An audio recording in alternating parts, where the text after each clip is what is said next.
ladies and gentlemen, today we have gathered here to celebrate something very special. We've gathered here to celebrate people, but no ordinary people. We've gathered here to celebrate people with extraordinary skills. We are here to celebrate entrepreneurs. I, Mohit Malhotra, welcome you all to the 100 Exhibit Hottest Tech Startups. Let's get started. Now I would like to call upon Mr. Ramesh Somani, MD of Exhibit Group, the man behind putting up this whole show and a serial entrepreneur himself, who has risen from ground up and been a startup once and understands what it takes to succeed. Please join me in welcoming Mr. Ramesh Somani. A warm welcome to all present at the exhibit Hottest 100 Tech Startups 2014. It feels great to address a house full of entrepreneurs. The energy is infectious. We reached out to the whole startup community and received more than 500 plus entries. And this would not have been possible, of course, without our partners, IN, TIE and NASCOM. And then from there on, from this 500, we curated the hottest 100. And then we further filtered down to 20 something, who will be pitching today. Now there are two quick points which I want to highlight. First is we have kept the pitch to 5 minutes. Secondly, at the end of the day, there will be top 3 startups who can hail all the spotlight and we crown the hottest 3 startups of 2014. So now we have, for keynote, we have Anupam Mittal. He started his entrepreneurial journey by founding People Group. Many of you would be knowing or would have been to Shaadi.com, sure. And of course, he's also a man behind Makan.com and Moj Mobile. He's got over 40 million people visiting People Group properties every month. And each brand has become a leading player in its category. So, Anupam, please come on stage. I'm assuming lots of entrepreneurs here in the audience. So, congratulations on taking the first step. It's a tough journey, but as I've found, it's very rewarding and liberating. Particularly, I find that as an entrepreneur, even if you fail, you succeed. And the reason is, for me, it's been a personal growth journey unparalleled with anything I've done before or anything I've done since. So I think it's a great time for you to be an entrepreneur. It's a historic time in our country specifically. My journey itself was a little different, very different from what we are seeing today. I started out in the mid-90s. I was in India for a few months from the US. And as an experiment, I started a small company called Shaadi.com. It was very easy then because I remember the first engineer we hired, and you guys will laugh at this. Any guesses how much we paid him? It was 7,000 rupees. But the sad part was there was no user growth. From I think 99 to 2006 or 7, India was at about 9-10 million internet users. That's really it. Give or take a million up or down. So what does one do? How do you build businesses when your business is about getting more and more users? So we started something called Moj Mobile and Makan.com as a means to expand our share of the wallet. I think it'd be good to sort of just share some observations with you in terms of what some of the critical success factors are. Unless you're user obsessed, unless you're consumer obsessed, it's very, very hard to build a business. If you are consumer obsessed and you have unflinching focus, network effects pretty much come up to protect and build moats around you. So if you think of what Google did to Yahoo, what Facebook's doing to Google in a way, all this is possible because of the unflinching focus and product and consumer obsession. So I think that's one of the key aspects of building great businesses in today's digital ecosystem. The other, I believe, is speed, talent, and culture. Finally, I think I wanted to just add, lots of times we meet entrepreneurs who say, look, I want to be an entrepreneur, but are there enough ideas out there? I think we've run out of ideas, right? Everything worth doing has been done. And I don't think we are even halfway there. So lots of problems to be solved and many, many more multi-billion-dollar companies to be built. So as I said earlier, go out, be long-term greedy and persevere. And as I always say, heavenly forces will come to your aid. Thank you. Thank you, Anupam, for sharing your insights. All right, so let's get started. Our first techie today is Naya Sagi with a tech startup Baby Chakra. As the name suggests, it enhances and evolves the industry of pediatric and maternal healthcare. All right, let's welcome Naya Sagi.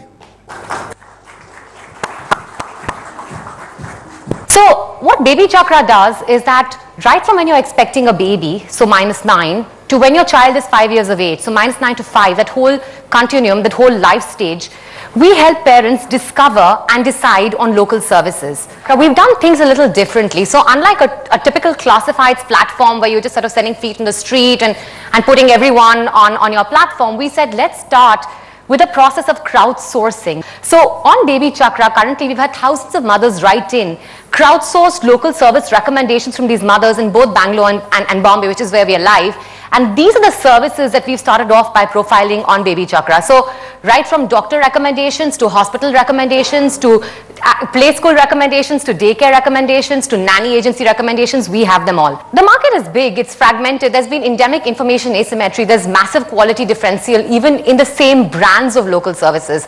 So we feel Baby Chakra can really make a dent and really make a difference in actually solving through crowdsourcing, through social integration, that quality differential, that information asymmetry for millions of parents. The beauty of the whole situation is there are already 80 million young parents online and they are looking for information like this. So in terms of behavior change, we don't need to create that. We're just a platform that actually brings in people who already are online looking for this information and giving them that information much easier in a more time critical manner.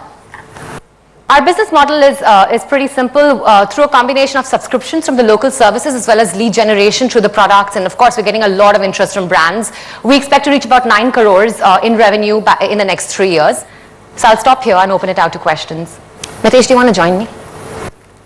So one quick question is, the mums area typically has a very short kind of duration of high engagement. So how do you transition your kind of business to carry forward, because there's a lot of hyper engagement and then it just drops off, right? Right now our answer to this question would be that let's focus on really building high engagement and high traction through this life period and doing whatever it takes.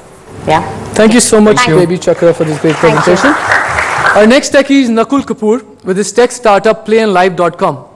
PlayAndLive has identified business opportunity in the billion-dollar sports and fitness market. All right, let's welcome Nakul Kapoor on stage, please. Hi everyone, I represent here PlayAndLive.com. We are an online sports and fitness discovery and booking platform. We're trying to get hold of all the sports facilities in terms of coaching academies, clubs and complexes, gyms, yoga centers and other fitness activities on one platform. Helping users and consumers who want to join such facilities make an informed choice. So this is what PlayAndLive is in a nutshell. We have a very simple platform. The user has to select the city, the sport they want to play, and we display a result. We've just started up and we have a very, very simple mobile website because we get about 60% of our traffic from mobile. We are, as a startup, very much focused on revenue, and which is why we've been focused on, say, putting up facilities and charging them from day one. Our revenue model, apart from only the booking SaaS model hasn't been tried yet, but apart from that, all other models that we've listed here, we've made money out of that.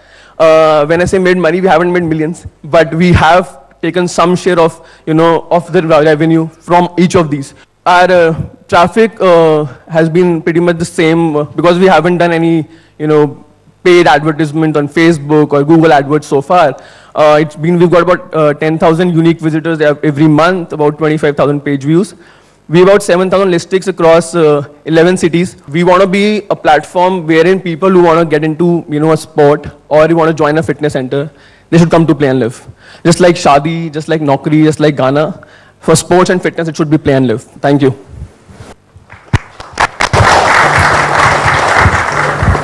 Our next techie is in the other end.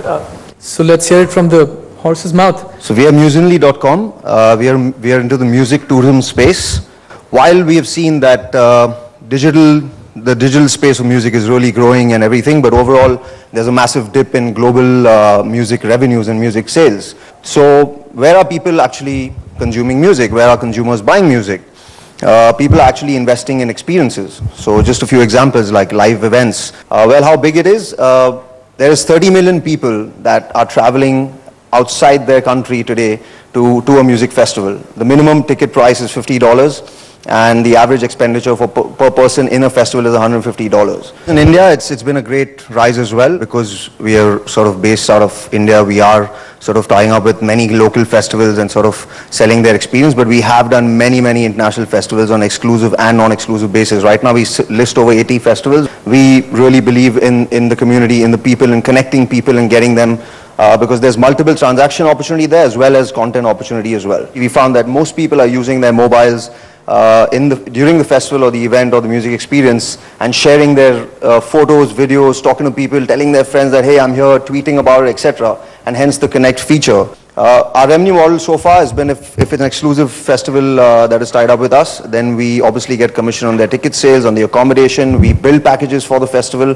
So our strategy is quite simple. We want to own locally, build locally, local and going global, and of course we want to sell ourselves globally. We want to be the ultimate destination for all music experiences across different genres, cultures, regions, beyond festivals as well. That's it from us. Let's embrace new culture. Thank you.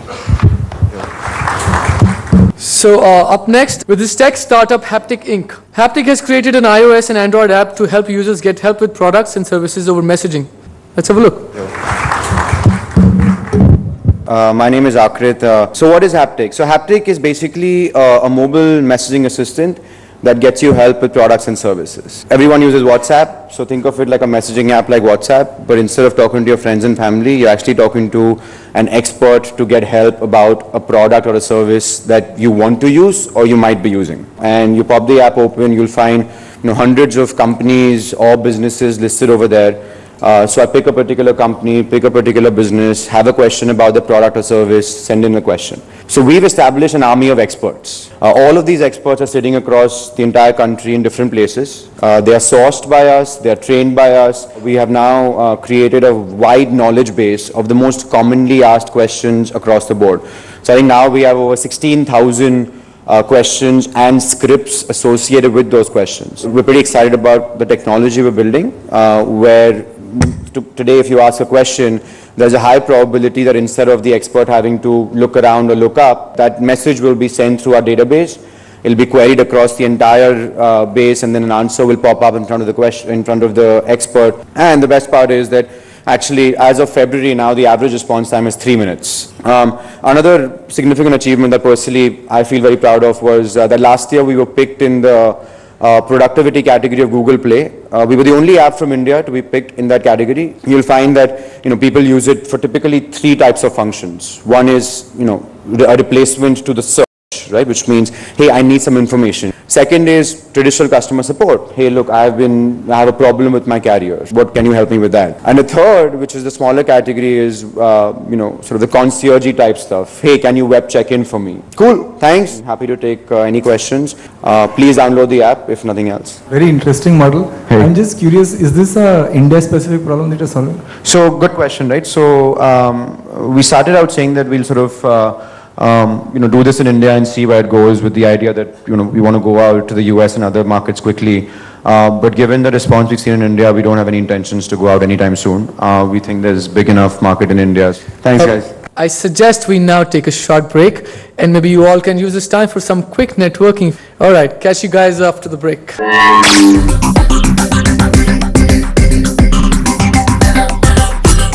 Our next techie is Vaibhav Shetty with his tech startup Fragging Monk. Fragging Monk Technologies is a startup with a vision to assemble and market its own brand of high-end gaming systems and PC customization options. So please welcome Vaibhav Shetty on stage. Now, gamers in India are a very niche segment. People don't know where to reach out to them, how to reach out to them, how to categorize them, how to touch them. Now, as a team, we've managed professional gamers, and we are typically the touch point for a lot of gaming brands to touch these gamers. We realized there's a big gap in the kind of equipment available to people in India. So we decided to launch the product Fragging Monk Technologies. Now, currently it is the only active branded gaming desktop in India, and we are the first and only professionals to offer customized and modding options to the gamers. The specs are optimized for both casual and competitive gaming. We make sure the quality of parts are there, and we give after-sales service, which is something the unorganized sector does not do right now. Now, if you look at the target market, we categorize them as individuals and institutions. What we are targeting are esports professionals, which is a growing profession in India. the casual gamers who want to play game every day or every second day, and the serious hobbyists, people like me who take our game extremely seriously and want a very high-end system at our place to play games. Now, if I look at numbers, since there is no other branded desktop active in the market, every high-end gaming graphic card sold is essentially a new gaming PC built in India. So if you stick only to the high-end gaming graphic cards, last year 70,000 gaming graphic cards were sold.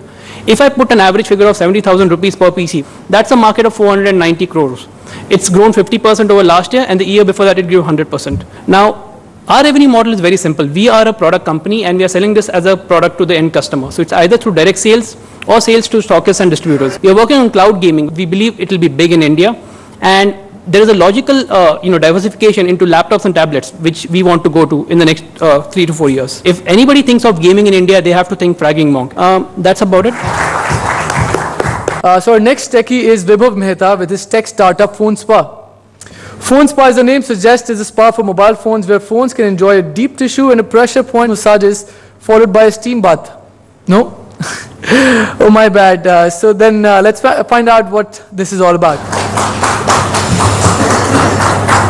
So the concept actually came for, in today's world, all of us are actually spending most of your time, with your mobile devices rather than your family, right? Every time, I think so, maybe about 10, 12 hours in a day, in the night also, we spend a lot of our time around our phone.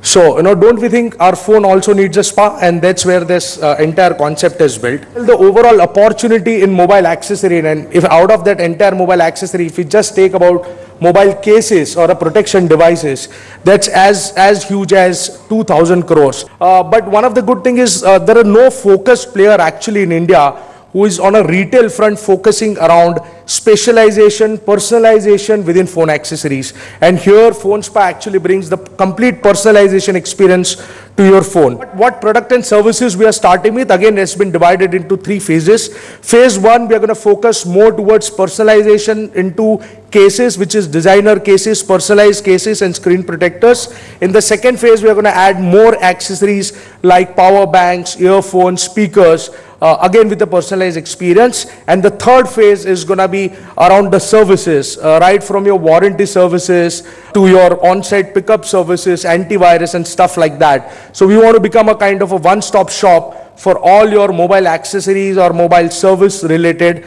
stuff. Thank you. Thank you, Vibhav. Our next techies are a team of 2, Vivek Jain and Mahadev Gupta, with their tech startup Flipper, an augmented reality-based mobile platform with an objective of augmenting the whole world and getting the users to use the app on a daily basis. Let's have a closer look. All yours. I'm part of Flipper, and we're based out of Bangalore. It's a user engagement app. So the app that we built helps build that user engagement, and we use augmented reality as one of the ways to do that. It's basically a technology where it does image and object recognition. So you point a device to a certain object and it can load some information out. So we're focusing on the movie space where we would want to get audience engagement.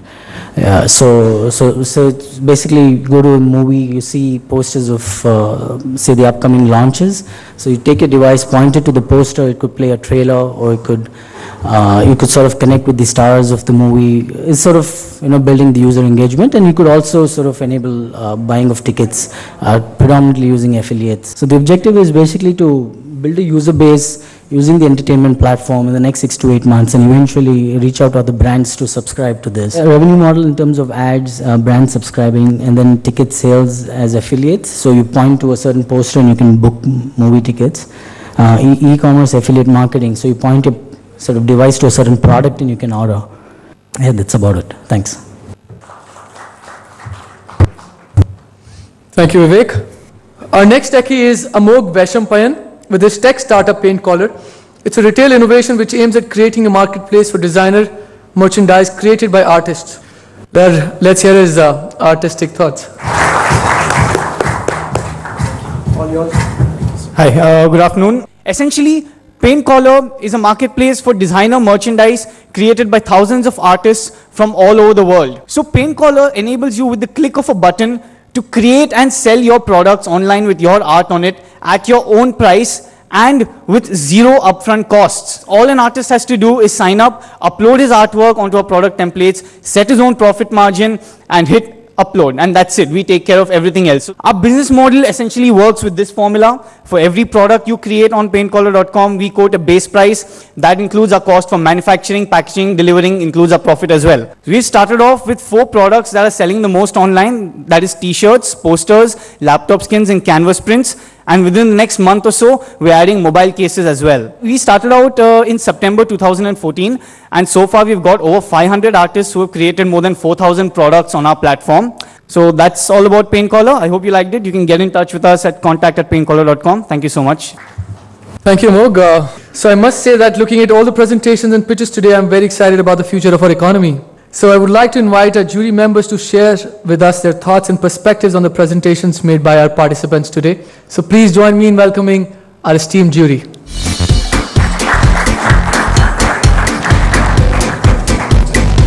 So don't worry, we're at the end of the show. We're just going to announce the winners. There will be 3 winners.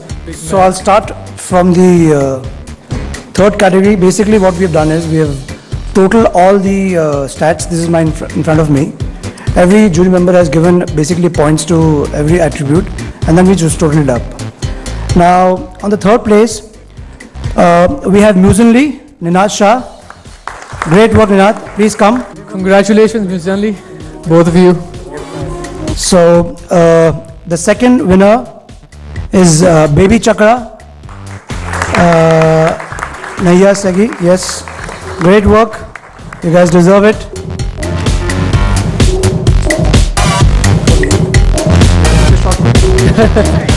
Congratulations, Baby Chakra.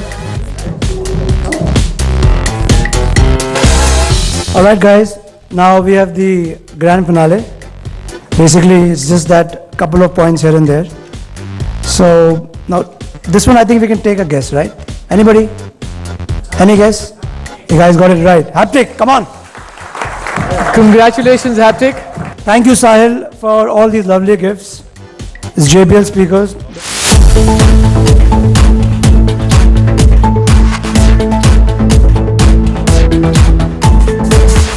Thank you, jury. And as an end note, I'd like to say, always remember that in this fast-changing world, neither success nor failure is ever final. And to all the ones who didn't make it to the top 3 today, please remember that it's not the end of your success story. I'm sure it will soon prove itself to be just another part of your success story. Good luck. Have a good evening.